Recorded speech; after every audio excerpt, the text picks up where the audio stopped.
Hi everyone, welcome back to Kavitha Sugar and Spice. ഇന്ന് നമ്മൾ ഉണ്ടാക്കാൻ പോകുന്നത് ഒരു നോമ്പുതുറ ഐറ്റമായ മലബാർ സ്പെഷ്യൽ മീനട അല്ലെങ്കിൽ മീൻ പത്തിരി. കോഴിക്കോട്, തലശ്ശേരി, കണ്ണൂർ ഭാഗത്തൊക്കെ വളരെ കോമൺ ആയിട്ട് ഉണ്ടാക്കുന്ന ഒരു സാധനമാണിത്. പക്ഷേ റെസിപ്പികളിൽ ഓരോ സ്ഥലങ്ങളിലും ചെറിയ കുറച്ച് മാറ്റങ്ങളുണ്ടാവും. അപ്പോൾ നമുക്കിത് എങ്ങനെയാണ് ഉണ്ടാക്കേണ്ടത് നോക്കാം. അതിന് മുന്നേ ആയിട്ട് എൻ്റെ ചാനൽ ഇതുവരെ സബ്സ്ക്രൈബ് ചെയ്തിട്ടില്ലെങ്കിൽ സബ്സ്ക്രൈബ് ചെയ്യാൻ മറക്കരുത്. ബെല്ലൈക്കോൺ കൂടി ക്ലിക്ക് ചെയ്യുകയാണെങ്കിൽ നിങ്ങൾക്ക് ഞാൻ പോസ്റ്റ് ചെയ്യുന്നതിൻ്റെ റെസിപ്പീസ് പോസ്റ്റ് ചെയ്യുന്നതിൻ്റെ നോട്ടിഫിക്കേഷൻസ് അപ്പം കിട്ടും. അപ്പം നമുക്ക് പോയിട്ട് പണി തുടങ്ങാം.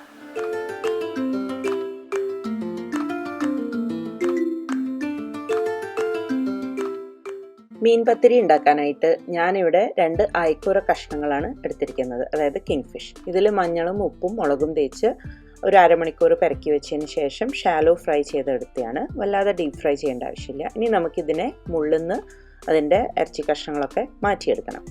കഴിയുന്നതും ഏതെങ്കിലും ദശ കട്ടിയുള്ള ഒരു മത്സ്യം ഉപയോഗിക്കുന്നതാണ് നല്ലത്. അപ്പോൾ മീൻ വറുത്ത പാത്രത്തിലേക്ക് തന്നെ ഞാൻ കുറച്ച് എണ്ണ ഒഴിച്ചു. അതിലേക്ക് 2 വലിയ ഉള്ളി ചോപ്പ് ചെയ്തത് ചേർത്ത് ഒരു തരി ഉപ്പ് ഇട്ടിട്ട് നമുക്കതിനെ ഒന്ന് സോഫ്റ്റ് ആവുന്നവരെ വഴറ്റിയെടുക്കണം. അതിനുശേഷം അതിലേക്ക് 2 ടേബിൾ സ്പൂൺ വെള്ളുള്ളിയും 1 ടേബിൾ സ്പൂൺ ഇഞ്ചിയും ചതച്ചതും കൂടി ചേർത്ത് അടച്ചു വെച്ച് ഒന്നും കൂടി അത് സോഫ്റ്റ് ആവുന്നവരെ കുക്ക് ചെയ്യാം. ഇതിൽ വളരെ മിനിമം മസാലയെ ആവശ്യമുള്ളൂ. 1 ടീസ്പൂൺ ഗരം മസാലയും 1 ടീസ്പൂൺ പെരിഞ്ജീരകത്തിൻ്റെ പൊടിയും, ഇത്രയും മാത്രമേ ഞാനിതിൽ ഇടുന്നുള്ളൂ. അപ്പം അത് നന്നായി ഒന്ന് വഴറ്റി പച്ചമണം മാറിയതിന് ശേഷം നമുക്കൊരു 1/4 കപ്പ് തേങ്ങ, അത്രയും മതിയാവും, വേണമെങ്കിൽ 1 കപ്പ് ഇടാമെന്ന് മാത്രം, ചിരവിയ തേങ്ങയിട്ട് അതൊന്ന് വഴറ്റുക. മസാലയൊക്കെ മിക്സ് ആയതിന് ശേഷം ഞാൻ നേരത്തെ നമ്മൾ കുക്ക് ചെയ്ത മത്സ്യമൊക്കെ അവിടെ പൊളിച്ചു വെച്ചിട്ടുണ്ടായിരുന്നു, അതും കൂടി ചേർത്തൊന്ന് ഇളക്കി മല്ലിയിലയും കൂടി ചേർത്ത് നമുക്ക് കുറച്ച് നേരം ഇതിനെ അടച്ചു വയ്ക്കാം. ഇനി ഇതിൻ്റെ അടുത്ത സ്റ്റെപ്പിനായിട്ട് ഞാനിവിടെ 1/2 കപ്പ് തേങ്ങ, ഒരു 3 ചെറിയ ഉള്ളി, 1 ടേബിൾ സ്പൂൺ പെരിഞ്ജീരകം, ഇത്രയും സാധനങ്ങൾ നമുക്ക് ഒരു സ്മൂത്ത് പേസ്റ്റായിട്ട് അരച്ചെടുക്കണം. ഇത് നമ്മുടെ മാവിലേക്ക് ചേർക്കാനുള്ളതാണ്. അപ്പോൾ ഉള്ളി ഞാൻ എടുത്തിരിക്കുന്നത് കുറച്ച് നല്ല വലിയ ഉള്ളിയാണ്. അപ്പോൾ നിങ്ങളുടെ കയ്യിൽ കുഞ്ഞു ഉള്ളിയാണെങ്കിൽ 4 എണ്ണം ചേർത്തോളൂ.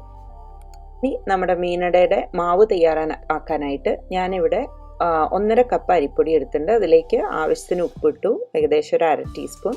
എന്നിട്ട് നമ്മൾ നേരത്തെ മിക്സിയിൽ അരച്ചു വെച്ചിട്ടുള്ള നമ്മുടെ അരപ്പ് ഇതിലേക്ക് ചേർക്കാം. ഇതിൽ ആവശ്യത്തിന് വെള്ളം ചേർക്കണം. അപ്പം ഞാൻ മിക്സിയുടെ ജാറിൽ തന്നെ വെള്ളം ഒഴിച്ചിട്ടാണ് ചേർക്കുന്നത്. അപ്പോൾ അതൊരു വിസ്ക് വെച്ചിട്ടോ അല്ലെങ്കിൽ ഒരു സ്പൂണ് വെച്ചിട്ടോ നല്ലോണം മിക്സ് ചെയ്ത് ഒരു സ്മൂത്ത് പേസ്റ്റ് ആക്കി എടുക്കണം. മാവിൻ്റെ കൺസിസ്റ്റൻസി എന്ന് പറഞ്ഞു കഴിഞ്ഞാൽ ഏകദേശം ഒരു ദോശമാവിനേക്കാളും കുറച്ചും കൂടി കട്ടിയുള്ള ഒരു മാവായിരിക്കണം.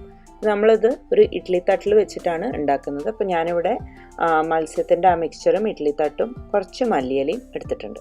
ഇനി നമുക്ക് നമ്മുടെ ഇഡ്ഡലി തട്ടിൽ കുറച്ച് മാവ് ഒഴിക്കാം. എന്നിട്ട് അതിൻ്റെ മുകളിലായിട്ട് മീനിൻ്റെ മിക്സ്ചർ ഇട്ട് കൊടുക്കാം.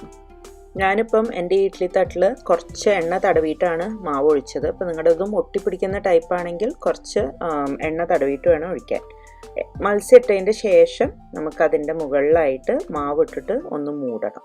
എന്നിട്ട് കുറച്ച് മല്ലിയിലയും കൂടി ഇട്ടതിന് ശേഷം ഒരു ഇഡ്ഡലി പാത്രത്തിൽ വെച്ചിട്ട് സ്റ്റീം ചെയ്തെടുക്കാം. നിങ്ങൾ ഏത് പാത്രത്തിലാണ് സ്വതവേ സ്റ്റീം ചെയ്യാറെന്ന് വെച്ചാൽ അതുപോലെ ചെയ്താൽ മതി. ഒരു 7 തൊട്ട് ഒരു 10 മിനിറ്റ് വരെ സ്റ്റീം ചെയ്യേണ്ടി വരും, സ്വതവേ ഇഡ്ഡലിക്കൊക്കെ ചെയ്യണ പോലെ തന്നെ. ഇതിപ്പോൾ ഇവിടെ റെഡി ആയിട്ടുണ്ട്. ഒന്ന് തണിഞ്ഞതിന് ശേഷം നമുക്ക് അതിനെ പുറത്തേക്ക് എടുക്കാം. നോമ്പ് തുറയ്ക്ക് മാത്രമല്ല, വൈകുന്നേരം ചായക്കൊക്കെ പറ്റിയൊരു സ്നാക്കായിട്ടും ഒക്കെ കഴിക്കാവുന്ന ഒരു സാധനമാണ്. വളരെ പെട്ടെന്ന് തന്നെ നമുക്ക് തയ്യാറാക്കാം. മത്സ്യത്തിൻ്റെ മിക്സ്ചർ നേരത്തെ ഒന്ന് ഉണ്ടാക്കി വെച്ച് കഴിഞ്ഞാൽ ബാക്കി സംഗതികളൊക്കെ വളരെ എളുപ്പമാണ്. അപ്പോൾ എല്ലാവർക്കും ഈ റെസിപ്പി ഇഷ്ടമായി എന്ന് വിചാരിക്കുന്നു. ട്രൈ ചെയ്ത് നോക്കാൻ മറക്കരുത്. Thank you for watching my video. അടുത്ത തവണ വീണ്ടും കാണുന്നവരെ take care and have a wonderful day. By.